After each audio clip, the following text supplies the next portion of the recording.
really great. The question is like I'm a grandfather of four children, right?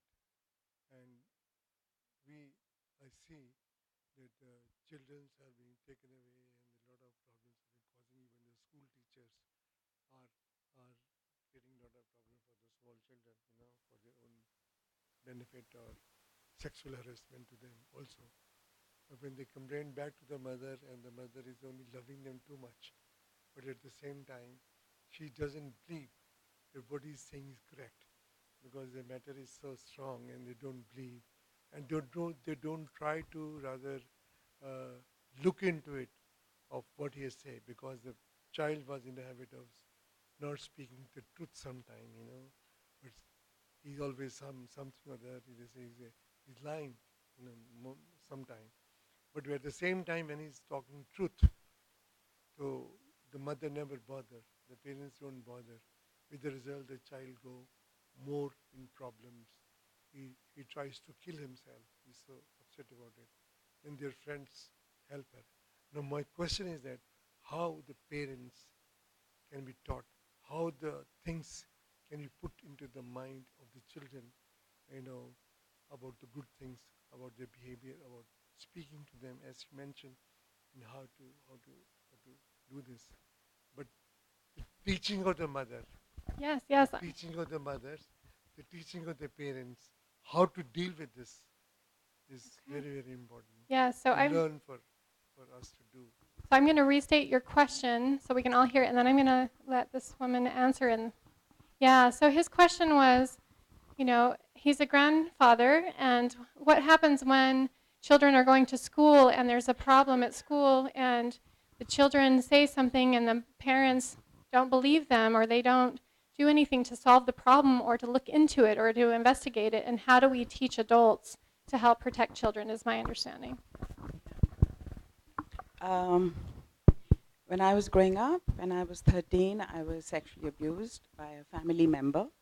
And I didn't know what was happening, so I never shared it with anybody, not even my parents.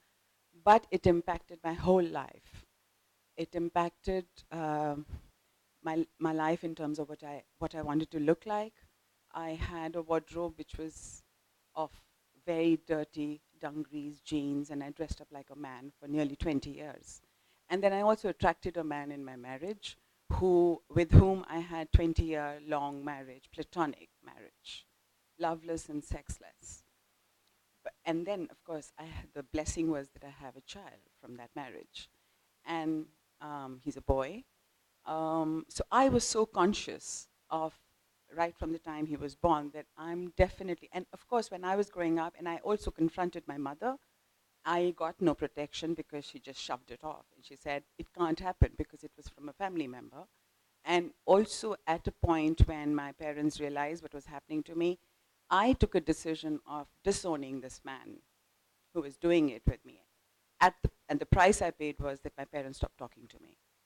And they blamed me for breaking the family. But then I wanted to live my truth. And that was most important for me. So I continued and I paid that price. But I decided when my child was growing up that I'm going to be a listening mother, a careful mother, compassionate mother, empathetic mother. And then when he was in ninth standard, I put him in a boarding. And he was sexually abused in a boarding school. And he also was forced into pornography. He and he confronted me and he confided in me. And I also started talking to him what good touch and bad touch was. And he was very aware of that this was a bad touch and this was not good. So he started talking to me about it, including telling me, Mama, I become addicted to porn. And throughout ninth standard, he was addicted to porn. And we started talking to this thing. And that year, I got to know who the porn artists were, the top porn artists of America, because he was sharing that with me. But then I healed him, we talked about it. And throughout his journey, today he's 24, but throughout that journey, I know exactly what kind of sexual relationships he's having with a girl, with any girl. He knows what respectable, good sex is, because I encouraged talking, encouraged conversation.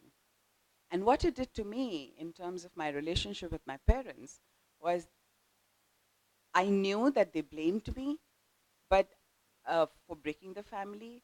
But towards the end of their life, I got the opportunity to look after them single-handedly.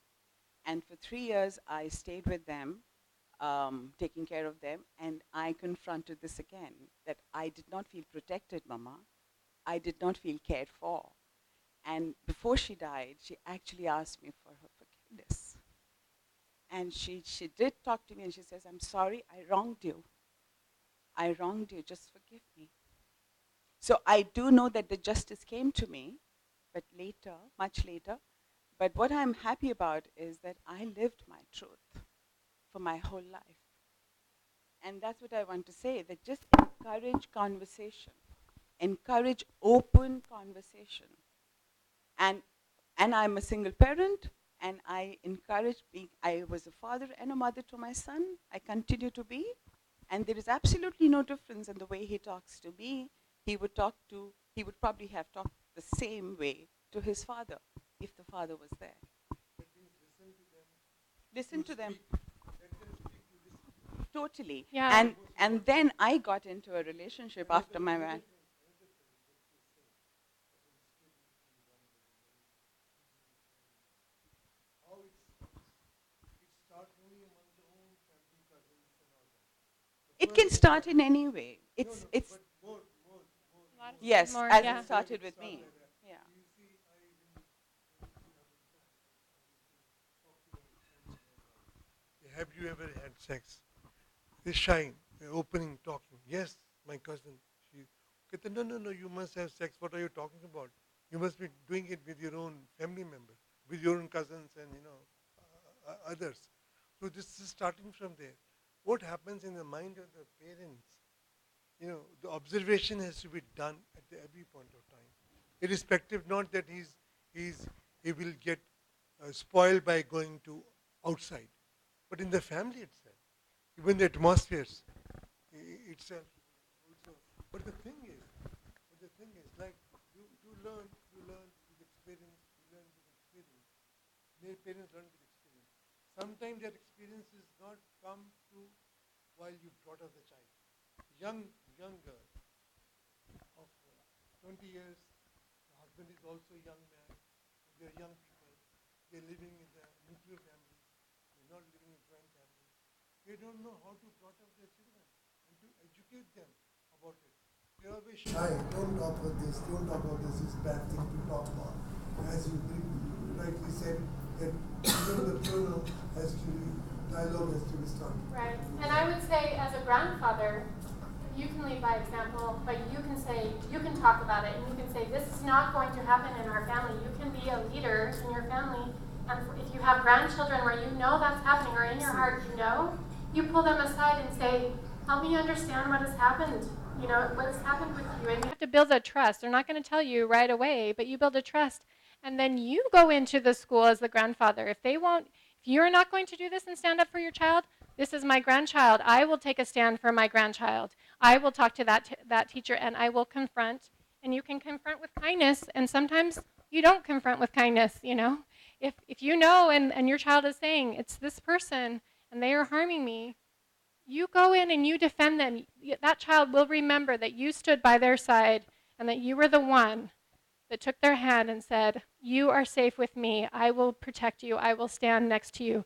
Men are protectors. They should be the protectors of our families, and they should stand next to our children along with the mothers, both of them. But you can do that. If you see that that's not happening in your family or in your community, you can do that. You can be the person, and then you educate and lead by example.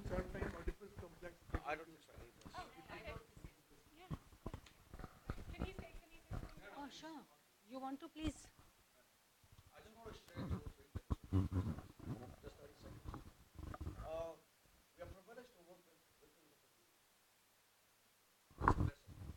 Yes.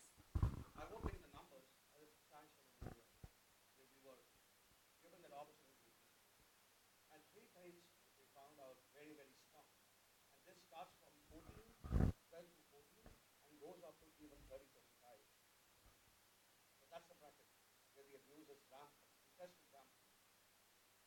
Victims are rampant. What do you think? We are a pretty hypocritical society.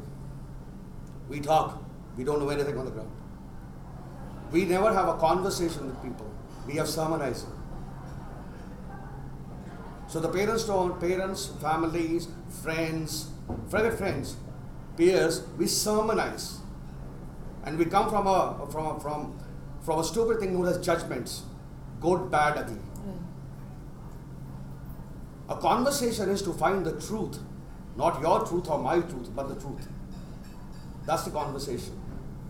So one is we don't have conversation. Secondly, everything is under the sheets. If someone says I got a problem, hey, that's okay, that's okay. So maintaining a damned relationship is more important than the person who's going through all that rut. What a hypocritical attitude. We protect the predator and we say the victim is okay, yeah, that's part of a game. You learn it. I've talked to parents, fathers who've done it. They say it's my product. Well, if that's a father, I need to redefine my English. I'm short of vocabulary. That's not a father. I don't know. I don't know what type of father is it. I sometimes words desert you because you can't express when you hear. I won't qualify into this statement. This is not a statement. It's an animal instinct, and animals don't have statements, right? Unfortunately, they don't understand English, right? And the third and the most important is, are we open about it? How many of us have talked to the young children and said, I screwed up in my life? If we don't have integrity, you're a mirror. And if you're the wrong mirror, then you'll either be concave or convex. You'll not be straight. So what you say with authority, and authority doesn't come from arrogance, it comes from integrity. How many of us do it? And for media, they are bites, they are TRPs. And for me, they are beings. That girl could have been the scientist of India. That girl could have been the aviator, right? And when I talk to them, I tell them, it's just a pie in the pizza, that's not your whole life. It's an instance. Get off it. And you be the torch for the others not to have it. Because when you get into a pain, what she said, you understand the ramifications of pain. Am I right? You understand where it hurts. Books and Google don't teach you this. How many of us are open about talking about ourselves? I really encourage. I'm very happy to know that you talked about yourself. How many of us talk? We have skeletons. We don't have skeletons. We got scores of skeletons. And when someone confronts that, hey, that's wrong, and we use the word compromise. Life is only about compromise. Oh, really? Now you're going to stand up for your rights.